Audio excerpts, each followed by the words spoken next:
ஒரு காட்டில் ஒரு சிங்கம் தன் குடும்பத்தோடு சந்தோஷமாக வாழ்ந்து வந்துச்சு. அதுக்கு ஒரு மனைவியும் 2 குட்டி சிங்கங்களும் இருந்துச்சு. அந்த குடும்பம் எந்த கவலையும் இல்லாமல் அங்கு வாழ்ந்து வந்தது.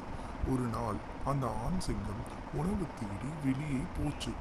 அந்த சிங்கம் மூப்பம் பிடிச்சிட்டு போயிட்டு இருந்துச்சு. அப்போ அங்க ஒரு நரிக்குட்டி இருந்துச்சு.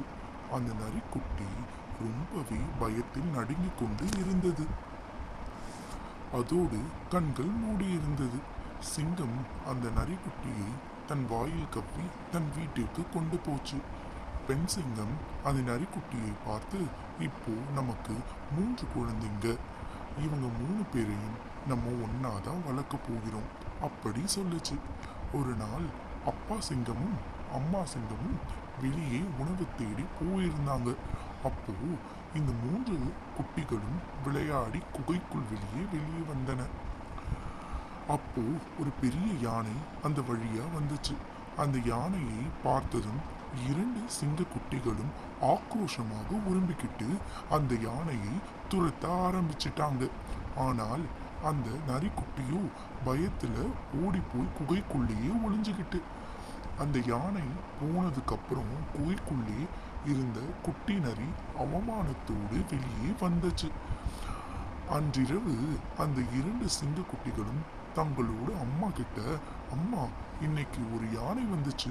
நாங்க 2 பேரும் அந்த யானையை துரத்தி விட்டோம். ஆனால் நரிக்குட்டி பயந்து குகைக்குள்ளேயே ஒளிஞ்சுக்கிச்சு. அப்படியா சொன்னீங்க? அதை கேட்டதும் நரிக்குட்டி அவமானத்தில் ரொம்பவே அழ ஆரம்பிச்சது. அந்த நரிக்குட்டி சொல்லுச்சு, என்னோட பழக்க வழக்கங்கள் உங்களை விட ரொம்ப வித்தியாசமாக தான் இருக்கு. என்னால் உங்களை போல நடந்துக்க முடியாது. அதனால நான் என் குடும்பத்தோடையே இருந்துக்கிறேன் அப்படின்னு சொல்லுச்சு. அதுக்கப்புறம் அந்த ஆண் சிங்கம் சொல்லுச்சு, சரி, கவலைப்படாதே, உன்னை உன் குடும்பத்தோடையே நாங்கள் சேர்த்து வைக்கிறோம் என்றது.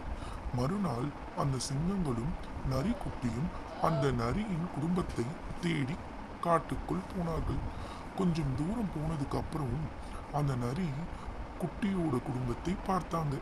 அந்த சிங்கங்கள் நரிக்குட்டியை அதோட குடும்பத்துடன் சேர்த்து வச்சாங்க. இதிலிருந்து என்ன கற்றுக்கொள்கிறோம்? நம்மை போல் குணம் உள்ள நண்பர்களிடம் நட்பு வைப்பதே நல்லது.